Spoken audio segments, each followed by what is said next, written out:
Mga kabayan, ibinunyag ni Senator Amy Marcos na tila bumaligtad na rin ang palasyo ng Malacanang kaugnay sa controversial na issue ng impeachment trial kay VP Sara Duterte Carpio. Ayon sa senadora, baka mapahiya lamang ang Kamara at ilang kongresista kung ipagpipilitan nila na ituloy ang pagdinig sa impeachment trial kay VP Sara Duterte. Ito ay dahil may mga impormasyon umano na ultimong kaalyado mismo ng kanyang kapatid na si PBBM. Partikular ang mga senador ay nagpapahiwatig na rin na ayaw na nilang ituloy ang naturang pagdinig laban sa pangalawang Pangulo.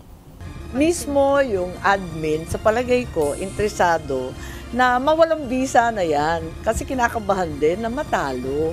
Aminin natin. Di ba mas mahirap, mas nakakahiya kapag nagkaroon ng paglilitis at matalo? Kaya siguro may iba, iniiwasan na rin. Ayon pa kay Senator Amy Marcos, dapat nang i-dismiss ang impeachment case ni VP Sara Duterte.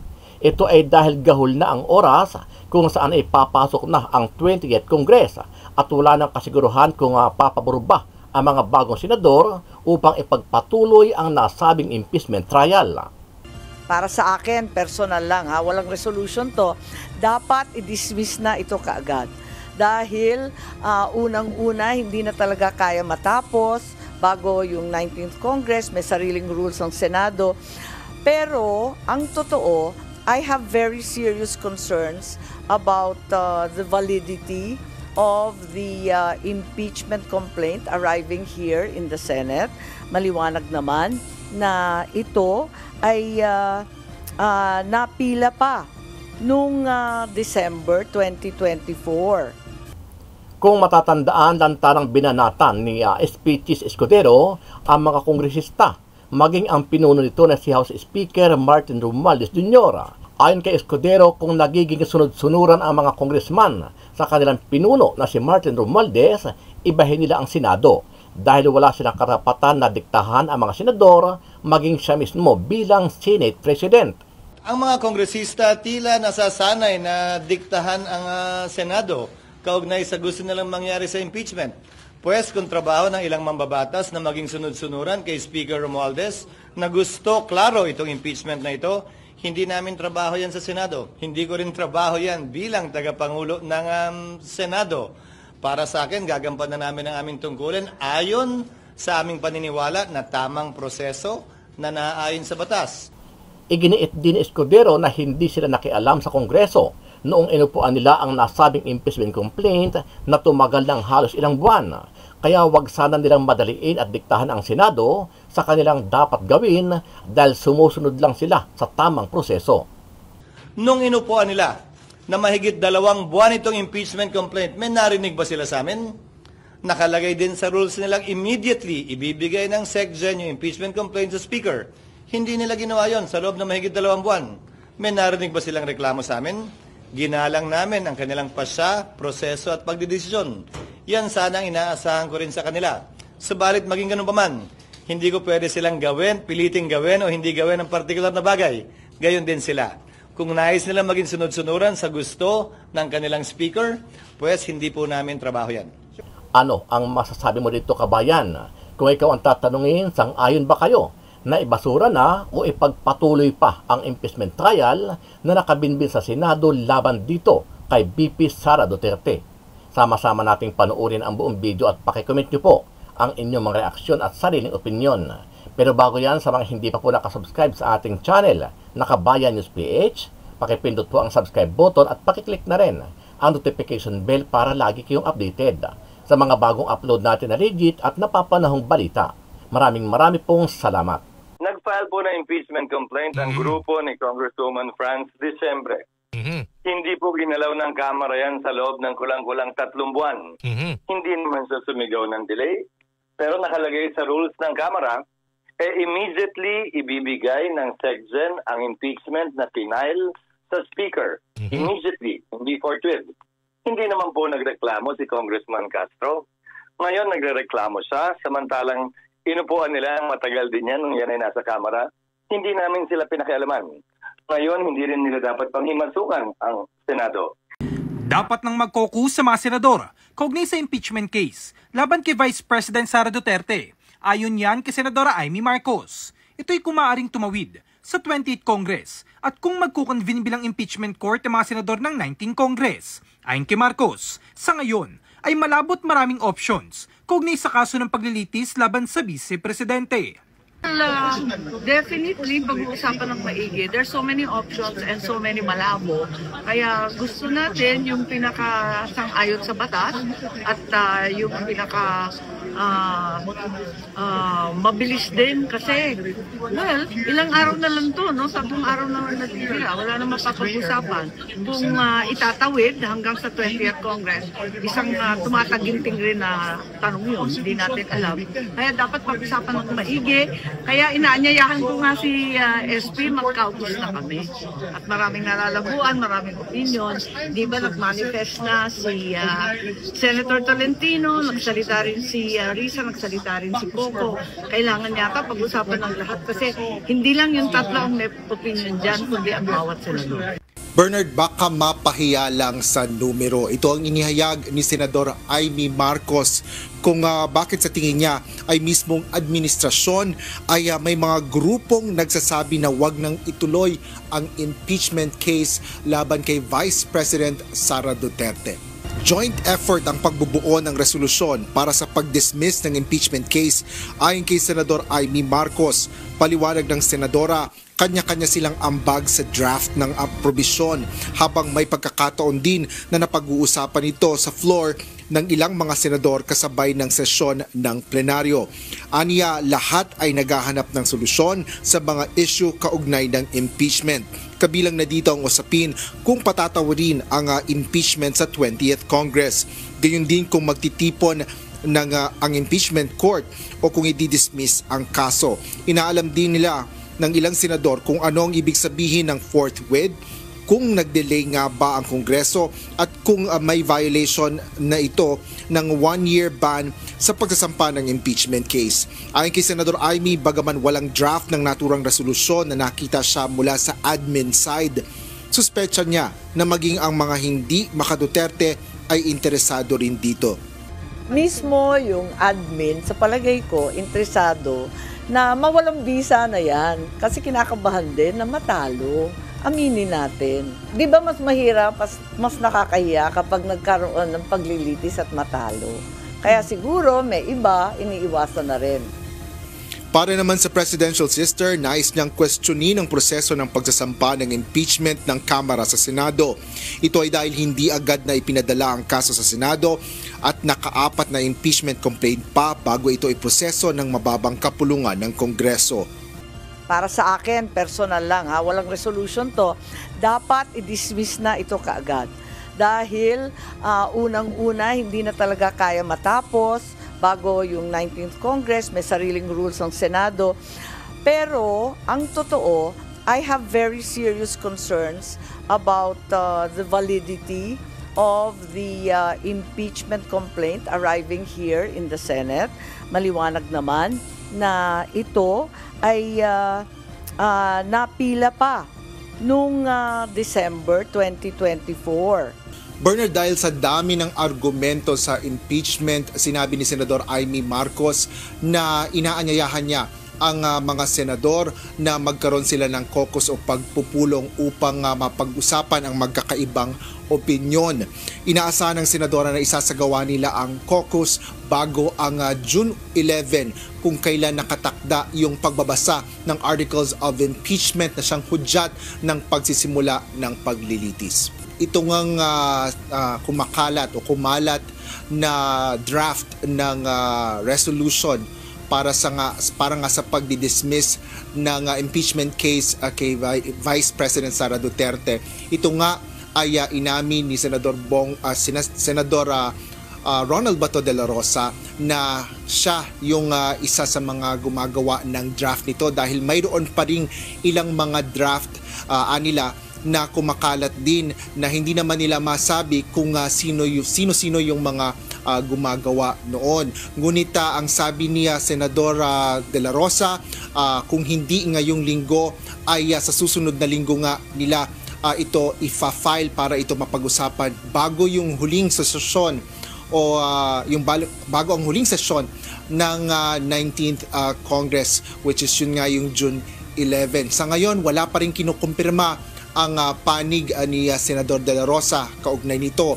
Ngunit sinabi na rin ni Senate President Francis Jesus Cordero na kapag ito ay inihain sa plenaryo ay kanila itong aaksyonan, pagdedebatihan at pagbobotohan. Ngunit hindi pa nga rin malinaw, Bernard, kung ano yung magiging susunod na mangyayari dito.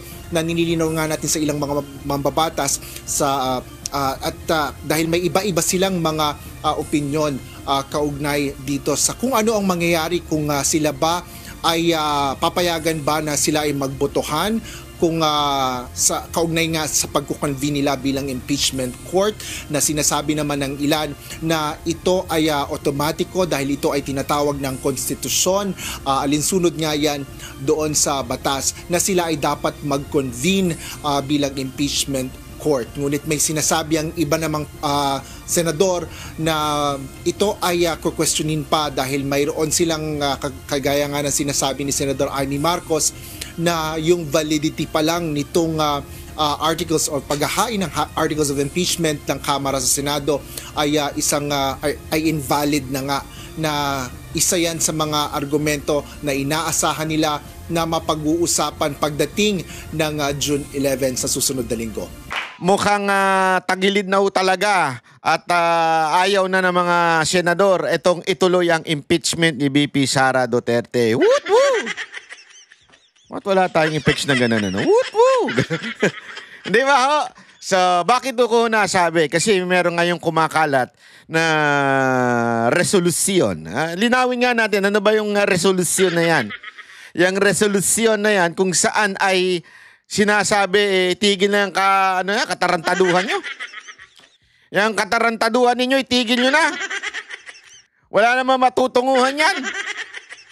Ulitin nun natin, ilagay natin lagi sa konteksto. Remember, the impeachment is a political process. Ang impeachment ay hindi ho nagbibigay ng kahit na anong guilt sa isang tao o nagpapatunay na isang tao ay guilty na may ginawa siyang masama. Wala. Ang impeachment ay definitely, it's just a political exercise. Ano ibig sabihin nito? Sino ba ang mas madami? Yun lang o yun. Sino mas maraming ayaw? Kay VP Sara Duterte. Yun eh. Wala nang iba. So, bullshit po yung mga sinasabi ng mga iba dyan na kesyo, hindi, guilty. Inan nyo? Anong guilty? Hindi kung talagang interesado kayo sa punyetang confidential funds na yan. Bakit hindi nyo punahin ng presidente na napakataas napakataas po ng kanyang confidential funds? Di ba? Yun ang ano dyan ang masasabi nating isang malaking kahipokrituhan. Yung sabihin mo, hindi, bakit ang si Vice President, yung confidential fund, ulul. Yun lang masasabi ko sa inyo, ulul. Bakit kanyo? Napakarami yung napakadaming ahensya ng gobyerno na mas mataas pa ang confidential funds kesa ho kay VP Sara Duterte. Bakit isa lang ang ginigipit nyo? It's because, again, it's a political exercise. It's a political yang impeachment na yan. Gusto nyo lang matanggal si VP Sara Duterte at para hindi makatakbo sa 2028. Alam ninyong kulelat kayong lahat. Play na natin tong balitang to, Umiikot na sa Senado ang resolusyon para ibasura ang impeachment case laban kay Vice President Sara Duterte. At ang pasimuno niyan si Senador Bato de la Rosa. Nasa front line ng balitang yan. Go, Bato! Palakpakan kay Bato! Ikaw talaga ang matikas. Pagka ganyan ginagawa mo, matikas ka. Si Mean Los Baños. Kumakalat ang isang draft Senate resolution na humihiling na The word is draft. Okay? Draft. Ano ibig sabihin ng draft? Draft. Hindi pa po ito na ipapasa. Ika nga. Okay? Draft pa lang. Ibig sabihin, drawing board pa lang sila, nasa drawing board pa lang. Dismiss ang impeachment case laban kay Vice President Sara Duterte. Sa resolusyong ito, binigyang diin na hindi pwedeng tumawid sa 20th Congress ang impeachment case na sinimulan sa 19th Congress. Bawal daw ito sa ilalim ng Senate rules. Totoo nga. So, ito yan ha. Ito muna, ilagay na natin ito sa foundation. Okay? The reason why sinasabing hindi na dapat tumuloy ang impeachment, it's because hindi pwedeng from the 19th Congress na impeachment ay tatawid ng 20th Congress. Kaya nga galit na galit sila kay Chis Escudero kasi dinelay daw ng 1 week.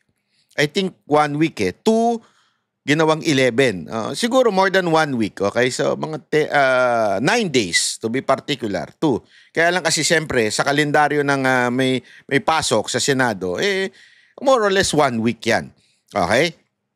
So, ibig pong sabihin, bawal na. Sinisisi nila si Chis dahil dinelay daw. Kasi as if naman, kung sakaling nag-convince sila nung 2, may matatapos pa ba, kahit gawin mong 2 yan, may matatapos pa ba pakikinggan pa lahat? Di ba? Napaka-imposible na matapos yan sa 19th Congress na magpapalit na po. Di ba? Magpapalit na po kasi stop na sa 20, tapos na. So, ibig mong sabihin, it's just a matter of days. Parang gusto nilang paspasin yung impeachment. Nagigets nyo? Kaya sila nagagalit kay Escudero. Kasi nga, kaya nga kapon, nag-trending si Escudero Kasi sinasabi nila, dinidelay mo para talaga hindi umabot. So, the mere fact na nagre-reklamo kayo kay Escudero na dinelay niya.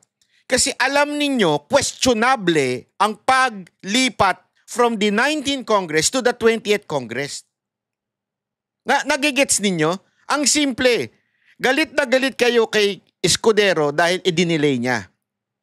Bakit kayo magagalit kung alam nyo naman pala pwedeng bitbitin from the 19th to the 20th Congress? Kasi alam ninyo, with all your legal minds, alam ninyong hindi talaga pwedeng bitbitin from the 19th Congress to the 20th Congress. Kaya nagagalit kayo kasi dinelay ni Chis. So tama yung argumento dito sa draft. Nagigets ninyo? Kasi kayo nga nagre-react Yung mga dilawan dyan, mga pinklawan Tsaka mga lintik na mga NPA na yan Nagre-react. Bakit? Kasi nga alam ninyo, hindi pwede from the 19th to the 20th Congress. Ngayon, naghahanap na lang kayo ng palusot na hindi pwede yan kasi hindi naman yan yung legal process. Which is, tama, sorry. O hindi naman yan yung, hindi pala legal process, yung law, yung making laws. Kasi sinasabi nila, yung mga titigil lang o yung hindi na pwedeng yung paggawa ng batas, pero ito yung impeachment daw, tutuloy daw dapat. Kung tutuloy pala, ba't nagalit kay Escudero? So alam ninyo talaga. Bang may ganyang resolusyon, ayon kay Senator Amy Marcos, totoo at nakita niya raw mismo ang mga draft ng resolusyon. Pero giit ni Amy, wala siyang kinalaman dito at wala rin daw siyang kopya nito. Ang merong kopya, si Senator-elect Ping Lacson. Anya, pinapaikot ito sa mga senador para makakuha ng sapat na dami ng pirma para mapagdebatehan sa plenaryo at i-adopt ang resolusyon. Kinumpirma rin ni Senate President Pro Tempore Jinggoy Estrada ang resolusyon na noong Lunes pa raw kumakalat. Pero para naman kay Senator Coco Pimentel, malaki ang tsansang peke ito. Mali raw ang katwiran na nakasaad dito para ibasura ang impeachment case. Pati raw ang mga binanggit na constitutional provision sa resolusyon ay hindi tama. Wala namang alam tungkol dito ang iba pang senador. Pati si Senator Bato de la Rosa itinanggi nung una na may alam siya sa resolusyon. Sagot pa nga niya ng tanungin, pero makalipas lang ilang oras, umamin. Nagtotroll to si Bato Meron ba? Pero umamin din. Kasi ang kukulit ng mga media Mamaya papakita ko sa inyo kung gaano sila kakulit. Totoo, ang ulit, pakulit-ulit para kayong mga jowang ewan. Din siya na sa kanya galing ang kumakalat na resolusyon. Kayo po yung nag-initiate Basahin na lang yung resolution. Si Senator Bongo naman na Kinat yun Hindi yun. Hindi yun ang sagot niya. Sumagot siya ng oo bahagi ng Duterte Block, sinabing walang problema sa kanya kung itutuloy ang impeachment trial. Sinabi ko noon, importante, kung walang ebidensya, bakit pa natin na patagalin ito? Ayoko naman pong maging impartial bilang isa sa magiging possible judge dito sa impeachment court. Hindi naman daw alam ni Senate President Chis Escudero ang naturang resolusyon. Ano mang kumakalat na resolusyon na wala namang author na pinakita lamang din sa akin ng media ay ika nga mere scrap of paper unless may mag-file niyan. Malinaw po yun. Kasi hindi pa fina-file. So tama din yung sagot ni Escudero. As of now, scrap of paper yan. Ano sa English nun? Draft. Hindi kasi scrap of paper lang yan. Ginagawa pa yan, dinadraft pa yan. So yung lumabas sa media ngayon, na atat itong mga media na impeach si VP Sara Duterte, yan po ay draft pa lang. Kasi nga, hindi pa na-file. Antayin nyo kasi, ba't ba atat na atat kayo? Ito mga media na ito, atat na atat matanggal si VP Sara Duterte. Alam ko kung bakit. Kasi yung mga amo ninyo, yung mga boss ninyo, yung mga may-ari ng network, ayaw sa mga Duterte. Pinagbabayad kasi ng tax. Kaya nga alam mo yung sinasabi natin, di ba, doon sa debate, yung sinuplak natin na debate nila. Hindi sila nakasagot doon meron mas sumagot na media na mas bias kayo. Bakit? Kasi kayo may pinoprotektahang mga boss at yung boss ninyo may-ari ng mga kumpanya. Tama, mali? Pero hindi ganyan yung pagkasabi ko kasi ginagalang ko kayo at that time. Pinaliligiran nyo ako noon Baka mamaya patayan nyo ako ng mikropono at ikat niyo sabihin ko. Pero ang totoo, kaya mas bias kayo kasi alam naming lahat na yung mga boss ninyo pinanagot ni Pangulong Duterte noon. Kaya atat na atat kayo matanggal sa posisyon at hindi matuloy si VP Sara Duterte bilang Pangulo. Yan ang katotohanan. Kaya yung mga media na yan, takot yan. Bakit? Mawawalan sila ng trabaho.